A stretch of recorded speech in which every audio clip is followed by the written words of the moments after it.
This is today's WWE NXT full show results video, and the show started with the triple threat match between Andre Chase vs Axiom vs Von Wagner to qualify for the Iron Survivor match, and the result of this match was Axiom won the match by pinfall with the golden ratio, qualifying for a spot in the men's Iron Survivor match. Back from the commercial, we get a video package where Apollo Crews goes sailing with Braun Breaker and they have a friendly little rivalry, and it's rather charming. The next match happened between Tony D'Angelo vs Zion Quinn, and the result of this match was Tony D'Angelo won the match by pinfall with a slam. Post-match, Tony gets on the mic and says he's like a shiny new hubcap, and he goes on to call Wesley out for cheap shooting him and injuring him and then eating out on that reputation, and then comes Wesley. He welcomes D'Angelo back and says after he beat Carmelo Hayes, Donovan Dijak came out and dropped him, so if Tony wants at him and his title, he has to get in line behind Dijak. Dijak appears on the Tron and says as long as Tony stays out of his way he won't have to come to clean up his streets, and he advises Wesley to keep his name out of his mouth, and neither of them can do anything to stop him decimating NXT. The next match happened between Charlie Dempsey vs Hank Walker.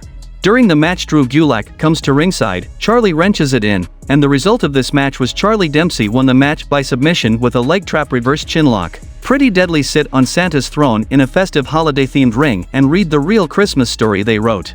It's in the style of 'Twas the Night Before Christmas, and it's about how they stayed up with their bulging sacks to be the greatest, tastiest gift of them all, tag team champions who will never ever lose, and then comes former WWE tag team champions New Day.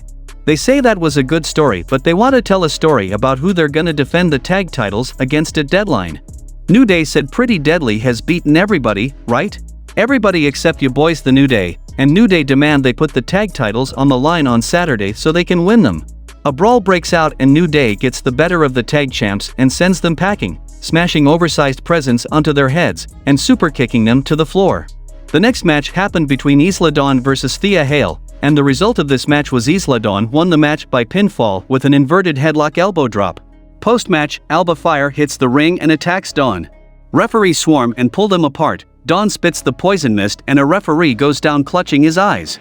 Then we saw a tag team match between Briggs and Jensen vs Edrisanoff and Malik Blade, and the result of this match was Briggs and Jensen defeated Edrisanoff and Malik Blade by pinfall with a lariat from Josh Briggs on Edrisanoff.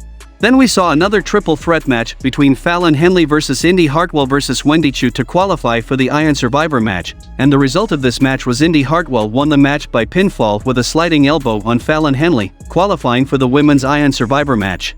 In the main event of the show, Grayson Waller welcomes us to the Grayson Waller effect, with all of his opponents on Saturday in the ring. He says it's an honor to be in the ring with them on Saturday and introduces them all with smart aleck quips: Axiom, Joe Gacy, JD McDonough, and Carmelo Hayes. After some talks and arguments, a brawl breaks out. Axiom dives on Hayes, Gacy takes McDonough to the floor, and Grayson lands a Topkan gyro on all of them before walking off up the ramp, and referees arrive to separate them, and the show goes off the air.